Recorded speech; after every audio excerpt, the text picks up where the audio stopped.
Welcome to this album quest. Today, we are diving into one of the most intriguing, competitive, and, well, let's be honest, ultimately subjective searches in music. It really is. We're following one dedicated listener's personal mission. This is Green Starox's exhaustive catalog review to find what they truly believe is the best album of all time. And I think that's the key distinction here. This isn't some historical chart. It's certainly not a popularity contest. No, not at all. This is competitive music analysis. It's rigorous. It's highly personal. Exactly. This album quest, as he calls it, is structured to be brutal. It operates exactly like a World Cup draw. A World Cup for albums, I love it. It's perfect. He takes his massive collection, sorts all the albums randomly into groups of 4, and then, and this is the crucial part, he listens to them multiple times, back to back. So it's not just a first impression. No, it's a test of endurance. He has to grade them first through fourth, and only the top 2 finishers from each group get to advance. It's this winnowing process designed to test consistency and really an album's staying power. And our mission today is to unpack a specific, really high-stakes battleground. Round 2, Group 26. Right. And these 4 albums, they're not novices. They're already survivors. They navigated the deadly currents of Round 1, proving their initial merit against some really serious competition. They absolutely did. But now, in Round 2, the gloves really come off. Only 2 can proceed to the coveted Round 3. And what a group this is. The mix is just incredible. It's an unbelievable mix of eras and genres, which for me is what makes this whole thing so fascinating to analyze. I mean, we're dealing with the grunge-adjacent fury of Jagged Little Pill from Alanis Morissette. Ah, classic. The genre-blending pop soul of MB from Natasha Bedingfield. Okay. The contemporary pop rock of #3 from The Script. And the veteran heavy metal machine, No Prayer for the Dying from Iron Maiden. That is 4 fundamentally different musical philosophies, all fighting for just 2 qualifying spots. It's insane. It is. Okay, let's unpack this then. But before we even look at who failed and who succeeded in Round 2, I think we have to look backwards. Yes, you have to. What were their paths to this high-stakes elimination round? Because I think knowing what they had to beat in Round 1 tells you everything about the quality and the intensity of this particular group. It absolutely defines the gravity of this competition. I'm glad you brought that up. To truly appreciate the Round 2 outcome, you have to recognize the caliber of the competition each album successfully navigated. Right. These albums didn't just walk into Round 2. They earned their passage by eliminating genuine classics and, in some cases, critical heavyweights. Okay, so let's start with the legacy act here. Iron Maiden.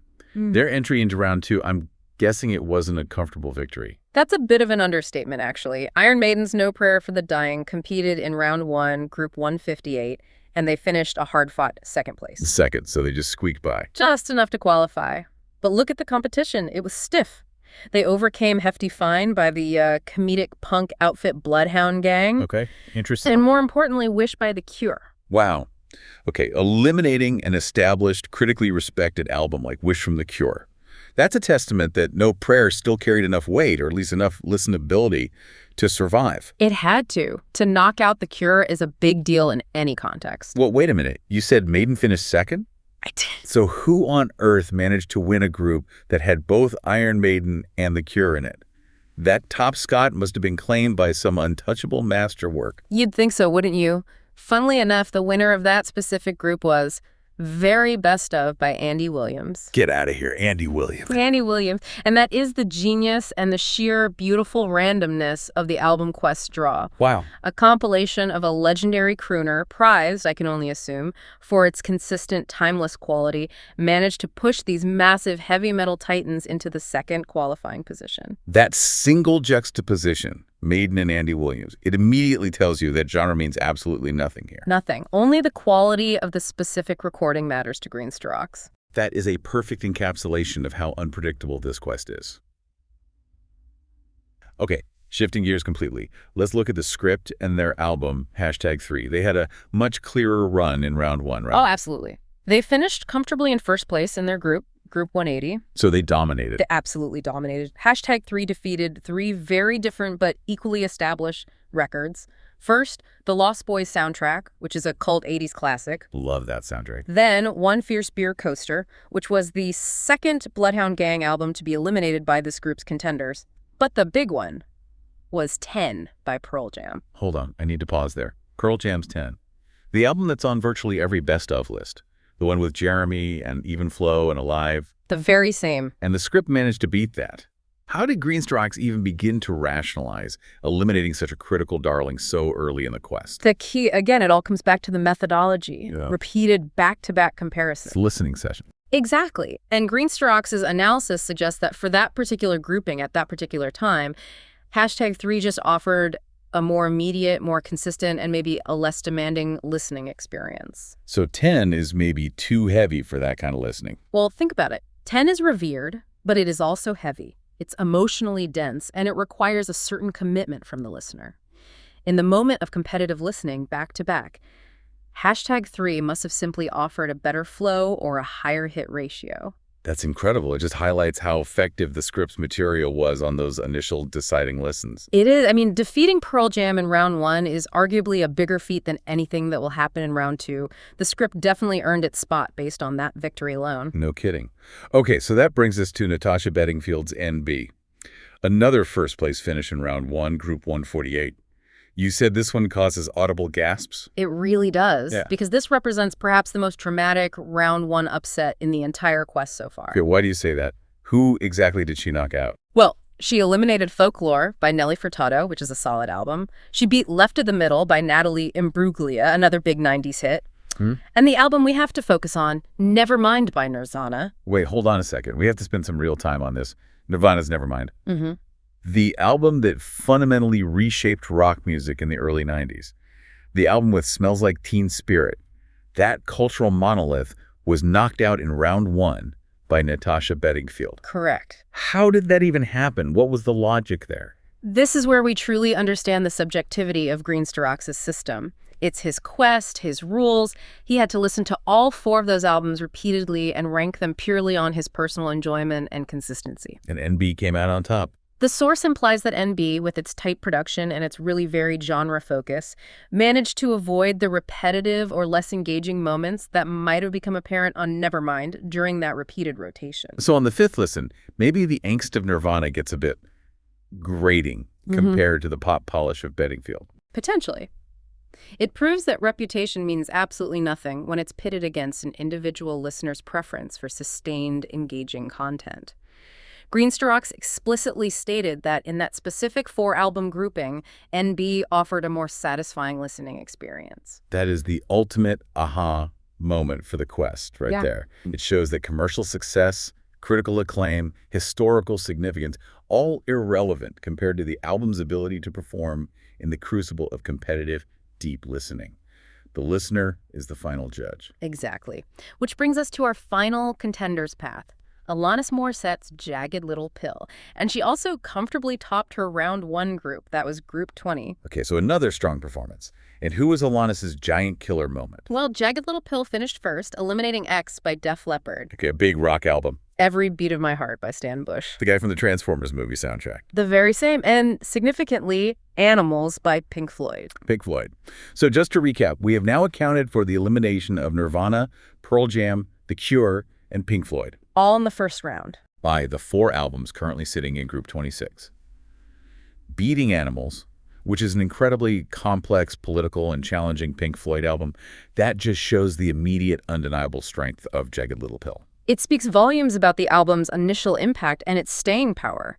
I mean, defeating 2 classic rock heavyweights in a single round, Def Leppard and Pink Floyd, to secure that top seed, it suggests that Jagged Little Pill is an album that performs just as well on the first listen as it does on the 5th. What's fascinating here is every single contender, whether they were a modern pop act or a legacy metal band, had to prove themselves against titans. This sets the stage for an incredibly intense round 2 battle, where no album could rely on its legacy alone, only its sheer musical consistency. The stakes couldn't be higher. We are now judging the survivors of the ultimate musical Thunderdome. That context is everything. Now that we know the quality of the field they overcame, let's see which album faltered first under the pressure of round 2, Group 26. Let's do it. We're going to start with the album that sadly finished last in this group. The metal veteran, Iron Maiden's No Prayer for the Dying. And this is a devastating result for Maiden fans, especially considering the band's storied history. No Prayer for the Dying came out in 1990, and it represented a very distinct and ultimately problematic departure for the band. A departure how? For years, they had been known for their intense, complex, serious metal themes, often rooted in history or literature or intricate mythology. They were known for epic song structures and these soaring, almost progressive metal tendencies. So, big, smart, complicated metal. Exactly. And then 1990 hits. And that artistic shift, it really manifested sonically on this particular record. So what did they change? Well, the band moved away from that highly intensive sound towards what the author Green Storox describes as a smoother production style. Smoother. For Iron Maiden. That sounds like a bad sign already. It was a choice. But crucially, this smoother, more radio-friendly production was coupled with a more gruff, raw vocal feel from Bruce Dickinson. And it was a stylistic mismatch. It was this lack of unity between the polished recording and the aggressive delivery. But wait, Maiden is known for being gruff and raw? Isn't that what metal fans want? Yes, but the production choice here seems to dilute the impact. It's like putting a clean polish on something that's meant to be rusty and jagged. The author's ultimate consensus is that the material itself was just lackluster. So songs just weren't there. The songs weren't terrible, but they failed to deliver on the high expectations set by Maiden's masterpieces like Power Slave or Seventh Son of a Seventh Son. The execution, in short, was just tired. So a technical decision, that smoother production, it actually exposed weaknesses in the songwriting. Let's look at the track analysis to see where this middling quality became apparent. Okay, well, the title track, No Prayer for the Dying, it perfectly illustrates this point. Green Storox critiques it as a slightly weaker variation on a theme. A theme they'd use again. A theme that Maiden would later perfect and execute flawlessly with the much, much stronger Fear of the Dark a few years later. Oh, okay. The song was pleasurable, yes, but it lacked the intensity, the dynamic peaks, and the complex instrumentation needed to reach that epic height, that towering, memorable quality Maiden is famous for.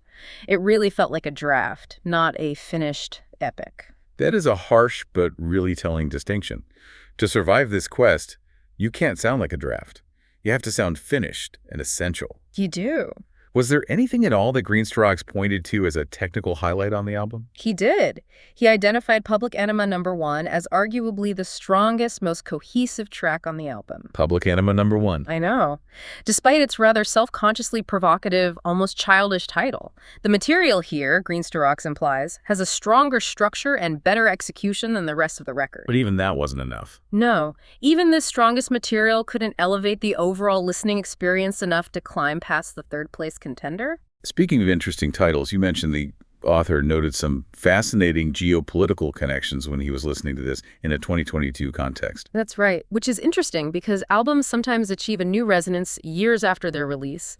He pointed out that the track Run Silent, Run Deep appears to be a direct lyrical reference to the Trident nuclear deterrent. The Trident system involves these massive nuclear submarines designed to remain undetected, representing the ultimate submerged final warning during the Cold War. And what was the specific lyric that drove that connection home for him? The specific lyric he cites is, "We are your final prayer." Oof. Chilling. It is. That line perfectly encapsulates the chilling finality and the existential dread associated with nuclear submarine deployment. For the listener in 2022, amidst renewed geopolitical tensions, this 1990 track suddenly takes on a very powerful, very contemporary significance. It ties Cold War-era anxieties to present-day realities. It does, but that adds a layer of intellectual stimulation, for sure. But clearly, the album's musical foundation wasn't strong enough to carry that weight. Right. It's a nice footnote, but not a reason to advance. Precisely. And then there's Mother Russia, which was the album's only true attempt at something truly epic and symphonic, trying to capture that grand, sweeping scale Maiden is famous for. How did that one turn out? The style is described as elongated metal, intermingling with a faux Russian folk sensibility. The author even humorously envisioned this music accompanying joyful Russian dancing. Ah, I can picture that. It suggests it had a somewhat forced, maybe slightly clumsy grandeur. It was decent, but it was definitively judged as not reaching the heights of their truly classic, emotionally resonant epics. And finally, we have to discuss the massive, yet stylistically dissonant hit single from this album, Bring Your Daughter to the Slaughter. This track is so often cited as the outlier. It's described as a catchy, tongue-in-cheek metal pop number that just unexpectedly soared all the way to #1 in the UK charts. So it sounds nothing like the rest of the album. Not really. It sounds like Maiden just having slightly juvenile fun, a momentary lapse in seriousness. And this wasn't just a regular chart success. This caused a genuine ruckus in the British music establishment, didn't it? It absolutely did. The controversy was delicious. It became #1, much to the audible chagrin of the BBC, and specifically their flagship music program, Top of the Pops. They didn't want to play it. They were essentially forced to feature a heavy metal pop song, which was completely antithetical to the established, typically much milder pop sensibilities of the show at that time. It was this accidental moment of heavy metal rebellion and mainstream dominance that the BBC had to begrudgingly acknowledge. That's a great story. But let's bring it back to the Quest result. So, summing up the Iron Maiden experience in this competitive round. One controversial hit. Some decent lyrical concepts with contemporary resonance, but overwhelmingly, a lackluster execution. That is the verdict. The overarching theme is critical. The album hasn't aged badly because it never really represented a high-quality offering initially. Ouch. The majority of songs had decent concepts, but the execution was just tired. And the author's speculation, which I find highly compelling, is that this might have been physical and creative fatigue. That maybe 10 years of nonstop hard touring finally caught up with the band in 1990. But wait, let me play devil's advocate here for a second. Isn't tired execution just a nice way of saying it's a subpar record? Are we certain that the slightly simpler, smoother sound wasn't a deliberate, albeit failed, artistic choice to try and capture the rapidly changing musical landscape of 1990? That's a legitimate challenge. Maybe they were trying to move on from 80s excess and it just didn't work. And Greenster Rocks addresses this implicitly by noting the lack of melodic or structural complexity compared to their previous work. If it were a deliberate artistic shift, you would expect the quality of the new material to be elevated in some way. But it wasn't. Instead, we see simpler riffs, less intricate drumming patterns, and song structures that are just more predictable. The effort to adapt might have simply coincided with a dip in creative reserves, resulting in an album that sounded easier to record. But ultimately, easier to dismiss. And in this competitive quest, being easy to dismiss means finishing fourth. A great point. The quest is brutal. Okay, moving up the rankings, we find the Scripts #3 finishing in 3rd place. Despite being the most recent album in this group, which you'd think would give it an advantage, it barely managed to edge out Maiden. This placement of #3 offers a real cautionary tale for contemporary pop rock. This album is explicitly noted as aging the worst among the 4 contenders. That's worst. Even worse than the 30-year-old Maiden album. Even worse. The rigor of the album quest, which demands that repeated, concentrated listening, it stripped away the album's immediate radio sheen. Greenster Rocks describes the second half of the record, after the initial high-quality singles, as a bit naff. Naff, I like that. And this is despite the fact that the author genuinely liked the album upon its original release. That repeated listening process in the album quest truly is unforgiving. Initial excitement and radio play are completely irrelevant when you are forced to confront the deeper material multiple times in a row. It serves as a necessary truth serum. The initial rush of the album wears off, and the weaknesses, in this case, structural inconsistency, they become glaringly obvious. But we have to acknowledge it did show significant early promise. That's what saved it from last place. Absolutely, the front of the album is strong. So which 3 tracks are we talking about that carried the entire weight of this campaign? The initial trio of songs are praised heavily for their merit and their well-crafted pop rock, which cleverly integrates rap elements into the verse structure. We're talking about 6 Degrees, Hall of Fame, and If You Could See Me Now. All huge hits. They're strong, they're hook-laden, and they're professionally executed.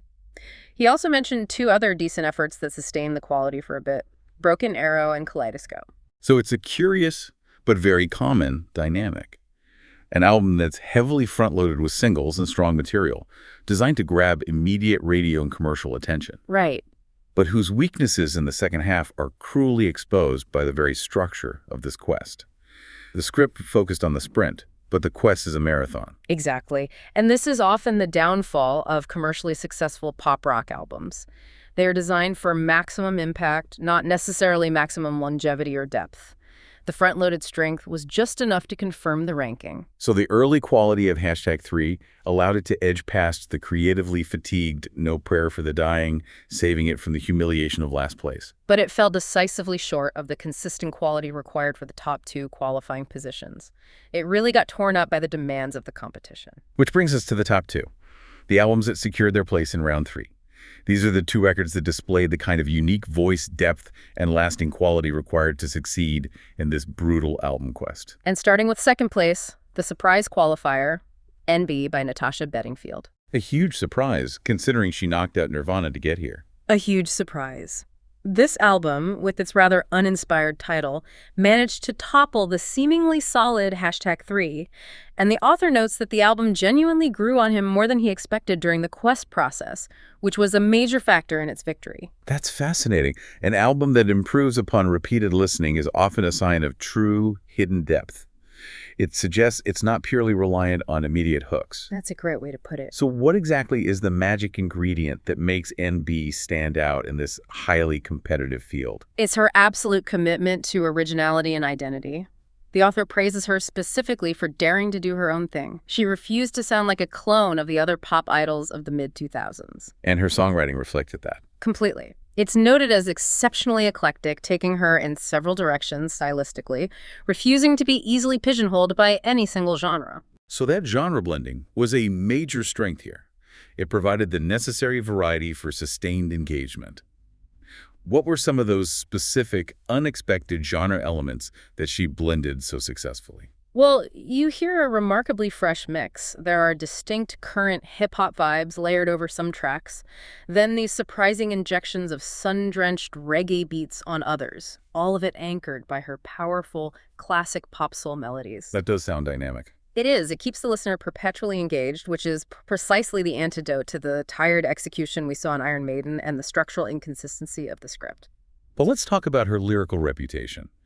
I recall the source mentioning a shifting opinion on her words. Was she initially viewed as being lyrically lightweight? She was, yeah. Greenstocks had certainly criticized her lyrics before, suggesting they were perhaps too lightweight or maybe even slightly saccharine for a serious album quest contender. So what changed? Through the process of intense comparative listening, he started to appreciate their specific kind of emotional honesty. How does that appreciation manifest? Can you give an example? He cites accepting the premise of a track like I Want to Have Your Babies for What It Is, a semi-serious dream of the future. It implies a recognition of the emotional truth and the vulnerability that's embedded in the writing, even if the phrasing is commercially catchy or slightly whimsical. So it shifts from viewing the lyrics as merely superficial to seeing them as authentic reflections of contemporary emotional life. Exactly. It sounds like the overall listener experience of NB is one of comfort, which, as we saw, is a highly valuable trait in the high-stress, high-scrutiny environment of the album quest. A warm blanket of an album. Absolutely. The author describes the album as providing a kind of warm companionship with each listen. It's not demanding, it doesn't try to be epic, but it is consistently rewarding, like a familiar, talented friend. And this familiarity, which deepens rather than diminishes over time, is why it qualified. And which tracks truly cemented this qualification, proving its consistency. Beyond the well-known hits, the author highlighted Tricky Angel, Pirate Bones, and Lay Down as highly entertaining tracks, showcasing that eclectic variety. Okay. But the ultimate standout, the track that truly exemplified the album's emotional power and consistency and pushed it into that necessary qualifying spot, was designated as the superb track, Soulmate. Of course. A huge song. So here's where it gets really interesting for me. How did this album, with its imaginatively titled NB, defeat the equally uncreatively named #3? It's the battle of the bland album titles.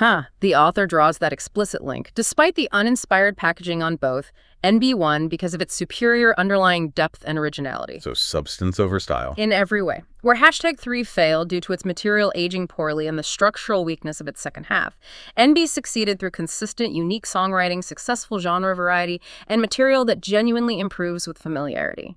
Natasha Bedingfield forced the script to smell the roses of defeat because she delivered a more complete and ultimately more rewarding album experience. A stunning victory for originality and consistency over polished structure, which leaves our champion taking the top spot in Group 26 and heading to round 3, Alanis Morissette's Jagged Little Pill. This is an album whose victory really confirms its immense critical and popular legacy. And what is perhaps most compelling about Jagged Little Pill and what Greenster Rocks emphasizes is the maturity paradox. Maturity paradox. This entire album was written when Alanis had just finished school, yet the songs are riddled with deep, complex, and intensely mature lyrical themes. That level of emotional intelligence and insight at such an early age is the very core of its power and its enduring appeal. It speaks to the authenticity of her anger and her vulnerability. Hmm. But we cannot discuss this album without addressing the polarizing factor that often dictates whether a listener loves or loathes it: the famously distinctive vocals. No, you can't avoid it. And the author tackles this subject directly. He acknowledges that the vocals are, quote, not everyone's cup of tea. He specifically describes her often used high register delivery as a screechy, whiny delivery. That's blunt. It is. However, he personally embraces this specific style, arguing that it serves as an extremely effective, even necessary conveyor of raw artistic emotion. So he views any perceived technical flaw in her voice as actually being an artistic strength, the perfect vessel for the music's raw fury. Exactly. The emotion is prioritized over pristine technique. He highlights the manic, almost crazed delivery of the seminal track You Out and Know as the perfect example of this. The delivery matches the intensity of the lyrical fury. It wouldn't work if she sang it calmly. It wouldn't. He suggests that if you can move past that aggressive, sometimes shrieking style, you will hear a surprisingly accomplished vocalist underneath it all. And he proved her technical ability by contrasting that manic delivery with another track that showed more restraint. Yes.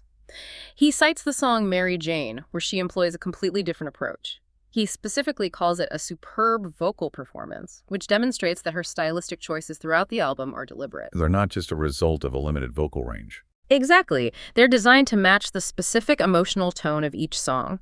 The strength of Jagged Little Pill in this quest is also secured by its sheer depth and consistency, which was proven by its immense commercial success. Its staying power is simply monumental. If you look back at 1995 and 1996, Alanis was inescapable. And Greenster Rocks notes this fact. She was in constant radio rotation because an astonishing more than half of the tracks on the album were released as singles. More than half. That's insane. That statistical fact alone reflects the sheer, overwhelming quality and consistency of the album's material. It's so rare to have that level of consistency where programmers feel safe drawing singles from nearly every track. Which of those singles are cited as being the most well-crafted? Well, the list reads like a defining playlist of 90s alternative rock. You Learn, Ironic, Hand in My Pocket, and All I Really Want are all highlighted as being exceptionally well-crafted, emotionally resonant songs. This consistency meant that the album kept itself fresh and relevant for nearly 2 years after its release. And there's also an essential point made about how the album was initially classified by critics, right? A classification that Greenster Rocks challenges. Yes, this is a great point he makes. I remember it being constantly grouped with the Seattle scene, just labeled as grunge. Right. And Greenster Rocks argues this classification was largely misplaced and, quote, doesn't make much sense. While the album definitely possesses a hard rock tinge and intense energy, he posits that the underlying sensibility is far removed from the existential angst of true grunge. So where does he place her, stylistically? Instead, he positions Alanis as much more of a Joni Mitchell folk spirit than a Nirvana teen spirit. Wow, that's a great comparison. The power comes not from the noise, but from thoughtful, deeply lyrical folk writing delivered with rock intensity. That Joni Mitchell comparison really refocuses the lens. It explains why the lyrics have that mature depth and that storytelling quality.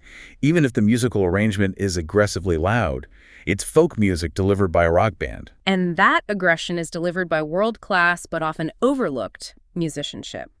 The author highlights the underplayed talent on the record, noting that there is seriously accomplished guitar work happening underneath some of these songs. And these weren't just studio hacks either. These were musicians with significant reputations in their own right, which lends immense credibility to the album's technical foundation. Precisely.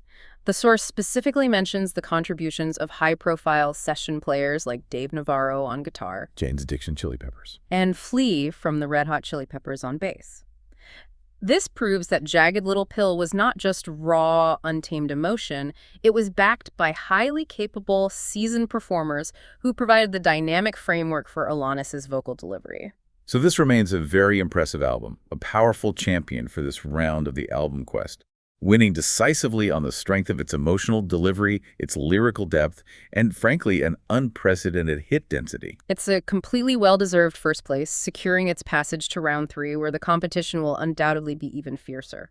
Okay, let's quickly review the final dramatic results for this highly competitive, highly diverse group, round 2, group 26. Let's do it. In first place, qualifying easily, driven by lyrical maturity and consistency, Jagged Little Pill by Alanis Morissette. A clear winner. In a strong second place, qualifying by virtue of originality and a depth that improves with time, NB by Natasha Bedingfield. The surprise qualifier. Third place, falling victim to structural inconsistency and aging material, #3 by The Script. A tough lesson in album construction. And finishing fourth, the veteran eliminated due to creative fatigue and a tired execution, No Prayer for the Dying by Iron Maiden.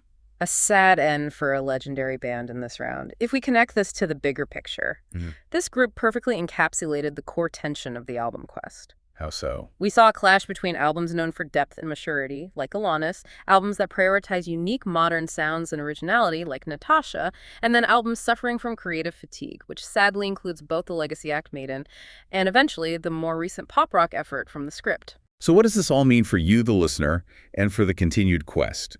It really confirms the author's rigorous, individualized criteria. It does. The quest shows that originality and deeply crafted material, whether it's folk rock intensity or genre-blending pop soul, can overwhelmingly outperform the sheer reputation of established legacy acts who may be resting on laurels. Or the momentary appeal of recent radio hits, which often lack consistency when subjected to Greenstarox's rigorous, repeated scrutiny. It's a harsh and highly subjective test, but it's an incredibly fair one within its own rules. Absolutely.